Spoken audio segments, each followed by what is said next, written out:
దేవుని నామం పేరిట మీ అందరికీ నా వందనాలు చెల్లించుకుంటున్నానండి. మన ప్రభువు అయిన యేసుక్రీస్తు నామములో సర్వాయి వందనాలు చెల్లించుకుంటున్నాను. అందరూ బాగున్నారా? ప్రార్థన చేసుకుంటున్నారా? దేవునికి సమర్పితంగా మీ జీవితాన్ని అర్పించుకుంటున్నారా? ఈ ఉదయకాల సమయంలో దేవుడిచ్చిన వాక్యాన్ని చూసే ముందు చిన్న విజ్ఞప్తి. ఈ సమయంలో ఎంతోమంది మరణిస్తున్నారు, ఎంతో ధనమున్నవారు మరణిస్తున్నారు, గనులైన వారు మరణిస్తున్నారు. వారికంటే ఎక్కువ కాదు, కానీ దేవుడిచ్చిన ఉచితమైన కృప ద్వారా మనం బ్రతికి ఉన్నాం.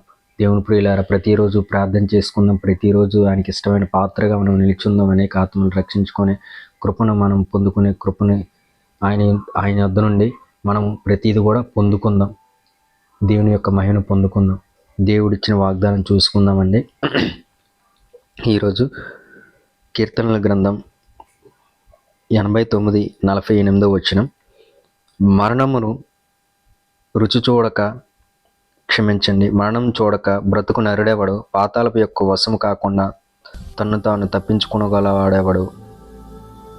దేవుని ప్రియులారా, ఇక్కడ వాక్యం సెలవిస్తుంది, మరణాన్ని ఎవరు కూడా తప్పించుకోలేరు. ఎందుకంటే అది ఎలా వస్తుందో కూడా ఎవరికీ తెలియదు. దేవుడి యొక్క ప్రణాళిక చొప్పున లేదా దేవుడి యొక్క ఆ గ్రంథంలో రాయబడిన ప్రకారము మరణం మనకి ఎప్పుడు సంభవిస్తుందో ఎవరికీ తెలియదు. అలానే మనం మరణానికి భయపడే వారం కాదు, కానీ క్రీస్తుని బట్టి మనము బ్రతుకుదాము.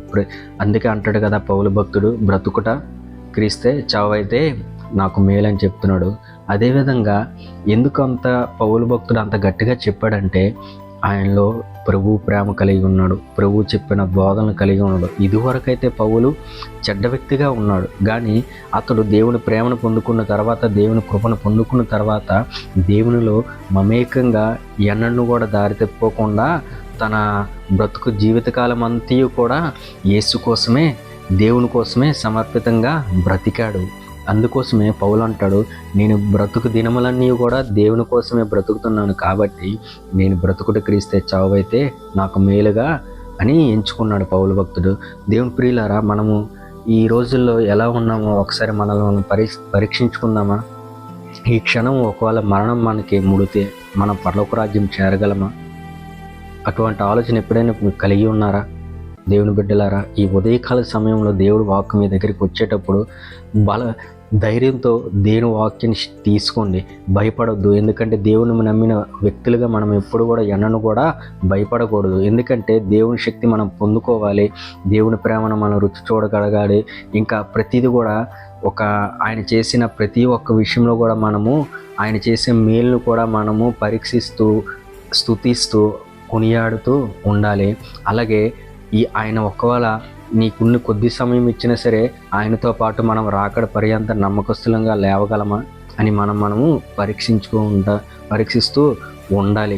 దేవుని ప్రియులారా, ఈ క్షణమందు నువ్వు ఏ బాధతో కలిగి ఉన్నావో, లేకపోతే ఏదైనా తప్పు చేసి ఉన్నావో, నీ తప్పును బట్టి పశ్చాత్తాపము కలుగుతున్నావేమో, లేకపోతే నువ్వు చేసిన తప్పును బట్టి నీకు పాప క్షమాపణ లేదని అనుకుంటున్నావు, కానీ దేవుని బిడ్డ, ఈరోజు దేవుడు నీతో సూటిగా మాట్లాడుతున్నాడు.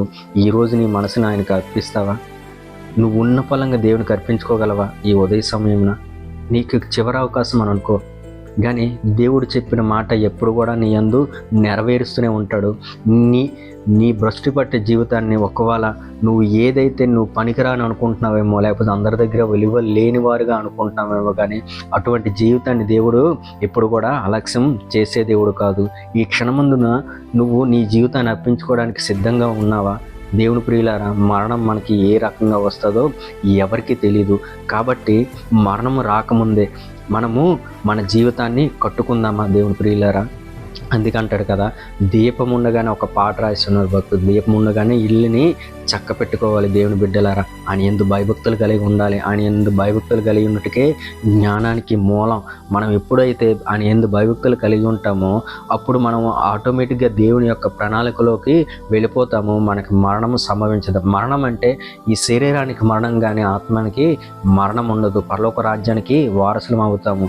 దేవుని ప్రియులారా, ఈరోజు మరణం అనేది బహు భయంకరంగా ఉన్నది. ఎంతోమంది మరణిస్తున్నారు. చాలామంది యవ్వనస్తులు చనిపోతున్నారు, చిన్నపిల్లలు చనిపోతున్నారు, ఒకరినొకరు చంపుకుంటూ చనిపోతున్నారు. కానీ దేవునికి ఈరోజు ఇస్తున్న వాగ్దానం బట్టి రక్షణ కలిగి ఉండు, ధైర్యం కలిగి ఉండు, దేవుని యొక్క చిత్తాన్ని నెరవేర్చే వాడిగా ఉండు. నువ్వు ఏ స్థితిలో ఉన్నప్పుడు కూడాను, ఎటువంటి పాపం చేసినప్పుడు కూడాను దేవుడు ఈరోజు నిన్ను క్షమిస్తున్నాడు.